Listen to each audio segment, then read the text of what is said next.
जी, तो स्टूडेंट्स आज जो है ना हम एक आपकी जो वर्क बुक है या जिसको प्रैक्टिस बुक कहते हैं, क्लास 4 की प्राइमरी मैथमेटिक्स की ऑक्सफोर्ड की जो बुक है, इसमें पेज 71 है जिस पे एक वर्कशीट दी गई है रिव्यू 4 के नाम से। वो कुछ स्टूडेंट्स को थोड़ा सा प्रॉब्लम आ रही थी, तो मैंने कहा चलें इनको, हालांकि हमने ये कर तो लिया है इसमें चेक पॉइंट में, मगर चलें हम इसको कई दफ़ा करके देख लेते हैं। ठीक है, तो आपको पहले मैं कोशिश करूंगा कि पहले आपको समझ आ जाए कि हम करना क्या चाह रहे हैं। आप खास ज़बरदस्ती दर दर दर दर सवाल करने की कोशिश ना किया करें। सबसे पहले तो आप सवाल को समझा करें। सवाल को समझने के बाद अगर सॉल्व करेंगे तो फिर बड़ी आसानी हो जाएगी। अब ये देखें क्वेश्चन क्या है कि express as a mixed number in its simplest form. हमने ये दो बार्स हैं, ठीक है, इनको हमने एक्सप्रेस करना है इन इट्स सिंपलेस्ट फॉर्म। अब अगर इनको बार्स को देखें तो एक तो पूरी बार जो है ये ग्रे है, एक बार जो है उसके मुख्तलिफ पीसीस किए गए हुए हैं। ठीक है, सो यानी इसका मतलब तो ये है कि हमारा जवाब जो है ये फ्रैक्शन में आएगा। एक होल नंबर है और एक जो है होल नंबर नहीं है, उसका पार्ट ऑफ होल नंबर है। Part of whole number is fraction of a whole number. ठीक है, सो वी कैन से कि ये वाला जो होल नंबर है ना, ये तो इट्स सिंपल 1 है जी। अब ये वाला जो है इसके कितने पार्ट्स हुए हैं पहले हम ये देख लेते हैं, इसके पार्ट्स कितने हुए हैं। ठीक है, इसके पार्ट्स हुए हैं जी 1 2 3 4 5 6 7 8, इसके 8 पार्ट्स हैं। ठीक है, ये एक होल नंबर है और ये ये एक होल नंबर को 8 हिस्सों में तकसीम किया गया, यानी कि एक इसकी फ्रैक्शन निकलेगी। फ्रैक्शन कैसे निकलेगी कि इस वाले नंबर को हम क्या कह सकते हैं कि दिस इज़ 6 आउट ऑफ 8। यानी ग्रे वाले हमने देखने हैं ना कि ग्रे का कितना पोर्शन हुआ हुआ है। हम कहेंगे इसके 6 पोर्शंस, अगर हम इसके 8 पोर्शंस कर दें या 8 हिस्से कर दें तो इसके 6 जो है वो ग्रे हैं out of 8, 6 out of grey. और इसको हम ऐसे भी लिख सकते हैं 6/8, 6/8 भी लिख सकते हैं।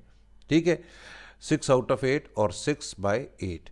अच्छा, अब इसको मज़ीद हम सिंप्लीफाई करते हैं। ये 1, ये वाला 1 जो है इधर 1 आ गया, प्लस क्या आ गया 6 आउट ऑफ 8।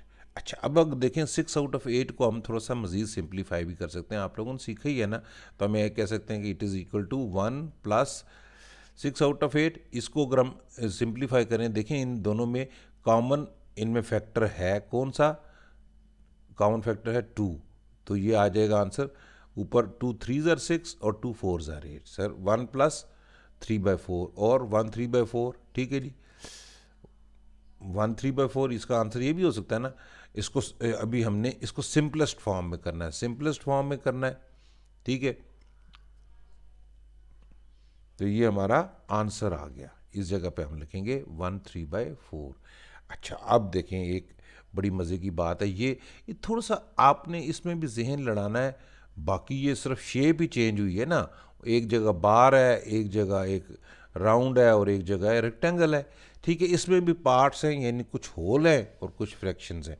तो इसको मैं आपको किया हुआ दिखा देता हूँ और साथ फिर मैं इसको समझा भी देता हूँ। मिसाल के तौर पे ये हमने किया कि जी ये देखें, ये हमारा हमने ये वाला तो सॉल्व कर लिया ना। ये भी देखें, एक ये होल है, सो हम ये होल लिख लिया, प्लस ये भी एक होल है, ये होल 1 लिख लिया, 1 + 1। अब ये देखें, ये 6 पार्ट्स थे, ये 6 पार्ट्स थे, तो इसको हमने लिखा 4/6, 4/6। और उसको मज़ीद सिंप्लीफाई कर लिया, 2 इसका कॉमन फैक्टर था, 2/3, तो इसको हम लिखा जा सकता है 1 + 1 + 2/3। और सिंपली हम इसको लिख सकते हैं 2 2/3। ये हमारा सिंपलेस्ट फॉर्म है। फिर इसी तरीके से ये हमारी एक होल रेक्टेंगल है, इसको 1 लिख लेंगे, प्लस ये हमारे कितने 12 हैं, तो हम कहेंगे 6 shaded parts out of 12, 6 out of 12। और इसको हम ये भी 6 दोनों का कॉमन फैक्टर है, तो हम इसको 1/2 भी कह सकते हैं। 6 1 ज़र 6 एंड 6 2 ज़र 12। So 1 + 1/2 which is equal to 1/2। ठीक हो गया जी, समझ आ रही है ना जी। बड़ा सिंपल सा है, मैंने कोशिश की है कि आप लोगों को ये सिंपल तरीन करके बताऊं। ठीक है जी। अच्छा, अब हम नेक्स्ट वाले क्वेश्चन पे चले जाते हैं। जो नेक्स्ट वाला क्वेश्चन है वो मैं आपको सॉल्व हुए दिखाऊंगा और साथ साथ समझाता जाऊंगा। अब ये देखें, write as an improper fraction in its simplest form. ये हमारे पास था ए के पूरा ग्रे था, मगर हमने इसमें ये डिवीजन्स हुई थी तो हमने इनको नंबरिंग करके देख ली। हमने कहा कि जी हर पोर्शन का नंबर कर लेते हैं, 1 2 3 4 5 6 7 8 8 इसके पोर्शन थे। तो हम इसको ये भी कह सकते हैं कि 8 आउट ऑफ 8 जो है ना ग्रे हैं, 8 आउट ऑफ 8 ग्रे हैं। और यानी इन दोनों को 8 और 8 बाई 8 डिवाइड हो जाते हैं 1 से, सो 1 बाई 1 ये हम कह सकते हैं 1 डिवाइडेड बाई 1। यहाँ पर क्या है कि it is 6 out of 8 which is equal to, इसको अगर हम यानी कॉमन इनमें से लें तो हमारा कॉमन फैक्टर 3 क्या नाम है 2 निकलता है, तो ये आ जाएगा 3/4 और आंसर आएगा 1 3/4। अब हमने इसको करना क्या है, इम्प्रॉपर फ्रैक्शन करनी है। इम्प्रॉपर फ्रैक्शन याद रखें, इम्प्रॉपर फ्रैक्शन जो होती है ये इसमें होल नंबर नहीं होता, ठीक है। सो इसको हम करेंगे 4 1 ज़र 4 + 3 7 7/4, दिस इज योर आंसर, ये 7/4। अच्छा, अब इसी तरीके से आ जाते हैं, ये जो था ना आपके पास ये ब्लैक पूरा था ये, सो इट इज़ हम कहेंगे इसके भी 6 पार्ट्स किए हुए थे, हम कहेंगे 6/6। 6/6 को 1 पे 6/6 दोनों सेम है तो 1 1 दोनों के ऊपर न्यूमिनेटर और डिनोमिनेटर आ जाता है। इसी तरीके से 2/6 ये ग्रे शेडेड पार्ट जो है ये है 2/6 है, और इसको 2 3 ज़र 6 यानी ये आंसर आ जाएगा 1 + 1/3।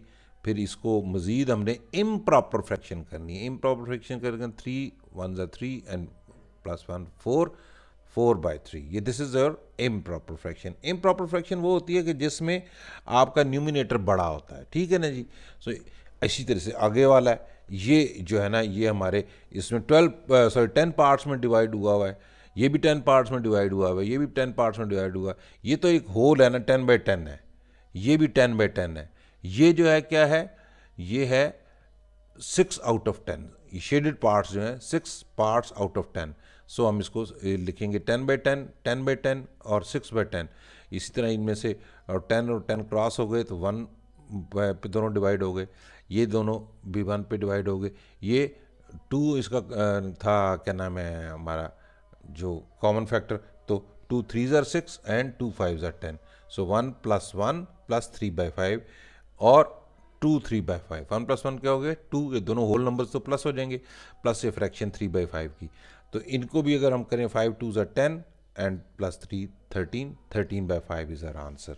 इसी तरीके से ये वाले हैं, ये इनमें आपने क्या किया है कि जो आपकी ये थे 12 हिस्सों में तकसीम हुआ, 12 पार्ट्स में तकसीम हुआ, ये भी 12 पार्ट्स में, ये भी 12 पार्ट्स में, और ये भी 12 पार्ट्स में, मगर इसमें ये पूरा होल ही यानी ये एक कंप्लीट जो है। सो हम इसको लिखेंगे 1, इसको हम लिख लेते हैं कंप्लीट को 1, या इसको 12/12 भी लिख सकते थे, 12/12 इसको भी लिख सकते थे, और हम इसको 1 भी लिख सकते हैं, ठीक है।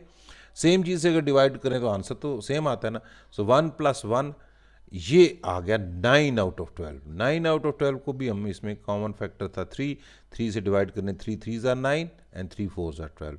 सो आंसर विल बी 2 + 3/4 और 2 3/4। इसको मज़ीद सिंप्लीफाई करें, इम्प्रॉपर फ्रैक्शन में करें हम, तो क्या बनेगा 4 2 ज़र 8 + 3 11 11/4। समझ आ गई ना। आप लोगों ने थोड़ा सा तवज्जो देनी है, थोड़ा सा तवज्जो देनी है, तो इंशाल्लाह बिल्कुल आप लोगों को समझ आने में कोई मुश्किल नहीं होगी। आपने तवज्जो से समझ के करना है, एक दफ़ा समझ के कर लिया सारी ज़िंदगी आप लोग इसके लिए आप लोगों को कभी मुश्किल नहीं पेश आएगी। अभी ये मैं इनके नोट्स भी ग्रुप में इसी वाले वीडियो के शेयर भी कर दूंगा, हमारा ग्रुप जो है उसमें इसके नोट्स भी शेयर कर दूंगा, ताकि आप लोगों को उसमें से कंसल्ट करने में या जब आप कर लें तो आपको करने में कि रिवीजन करने में आप अपनी क्रॉस चेक कर सकते हैं कि मैंने कोई गलती तो नहीं की थी, ठीक है। सो आई होप आप लोगों को इस वीडियो से कुछ फ़ायदा हुआ होगा। टेक केयर, अल्लाह हाफिज़।